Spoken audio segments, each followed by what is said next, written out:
BEL यहाँ पर एक ऑर्डर मिला था और आज आपको 3-3.5% की मूव दिख रही है। क्या ये तेजी और बढ़ सकती है? आप बताएं किरण। सो बीईएल में जिस तरह से डेली चार्ट के ऊपर हम देख रहे हैं, कहीं न कहीं इस स्टॉक में 118-120 तक के आसपास की रैली, वहाँ से स्टॉक कंसोलिडेट कर रहा था। लास्ट 2-3 दिन से हमने देखा कि लोअर लोअर वाटर पैटर्न के अंदर था। अब लास्ट 5 दिन का हाई स्टॉक आज क्रॉस कर रहा है, तो डेफिनिटली ये तेज़ी है वो कंटिन्यू रह सकती है। 123 का आप एक स्ट्रिक्ट स्टॉप लॉस रखिए और जिस तरह के चार्ट पैटर्न है, कहीं न कहीं ये स्टॉक ऊपर में 135 तक जा सकता है। सो 123 के स्टॉप लॉस से बीईएल बाय कर सकते हैं।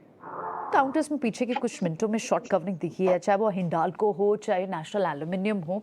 क्या व्यू रहेगा कुछ? कोई काउंटर आपके रडार पर आएगा आज के लिए? तो देखिए यहाँ पे एक अच्छी खासी रिकवरी के बाद थोड़ी-सी फ्लैटन आउट होते हुए नज़र आ रहे हैं ये स्टॉक। हालाँकि यू आर राइट, आज के दिन में इसमें एक अच्छा खासा अप मूव है। सो हिंडाल्को अगर आप लेना चाहें तो 430 के एक टारगेट के लिए बाय कर सकते हैं, but as I said because ये थोड़े से फ्लैटन आउट होते हुए नज़र आ रहे हैं, शायद उतना ट्रैक्शन ना मिले। एक स्टॉक जो हमारे रेडार पे था कुछ समय से वो है जेएसडब्ल्यू स्टील। अच्छे रन अप के बाद यहाँ पे एक हमें बेस फॉर्मेशन होता हुआ नज़र आ रहा है। हालाँकि we will still await confirmation around the 750 zone. तो 1 दिन का और समय देंगे। अगर 750 को ये रिस्पेक्ट करता है, उसके ऊपर क्लोज होता है, सो जेएसडब्ल्यू स्टील होगा एक स्टॉक जो मेरे रेडार पे रहेगा ऑन द बाइंग साइड।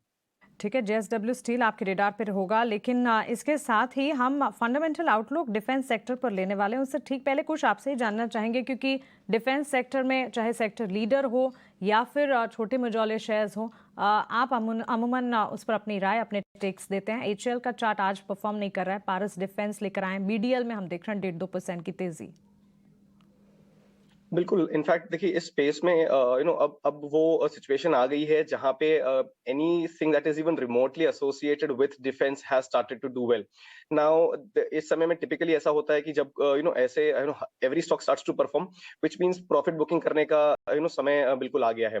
अगर आप देखें most of these stocks HAL, BEL, most of these stock included Mazagon dock, GRSC, इनमें अब अच्छा खासा आपको एक राउंड ऑफ प्रॉफिट बुकिंग या कह सकते हैं साइडवेज मूव बनता हुआ नज़र आ रहा है।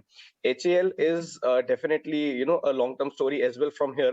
लेकिन अब इतना शार्प रन अप के बाद मैं कहूंगा थोड़ा सा प्रॉफिट बुकिंग कर लें, जिनकी एग्जिस्टिंग पोजीशंस रही हो, जिनके पोर्टफोलियोज में ये स्टॉक रहा हो, बिल्कुल 37-3750 के आसपास ट्रेलिंग स्टॉप लॉस या तो लगा के आप बने रहें या इन लेवल्स पे भी प्रॉफिट बुक करते चलें। अब यहाँ पे जो मूव आएगा ये जीआरएससी, मज़गांव डॉक जैसे स्टॉक्स हैं, इनमें भी आएगा फिर से, बट एक कंसोलिडेशन और एक प्रॉफिट बुकिंग के राउंड के बाद। तो फ्रेश एंट्री मैं कहूंगा इन सारे स्टॉक्स में आप तब भी करें जब थोड़े से निचले स्तरों पे आपको ये मिले। The sector has been in the news and doing well, तो थोड़ा सा वेट एंड वॉच करें इनमें। अब एक round of consolidation will not be a surprising thing, in fact it will be a good thing for the entire sector to happen.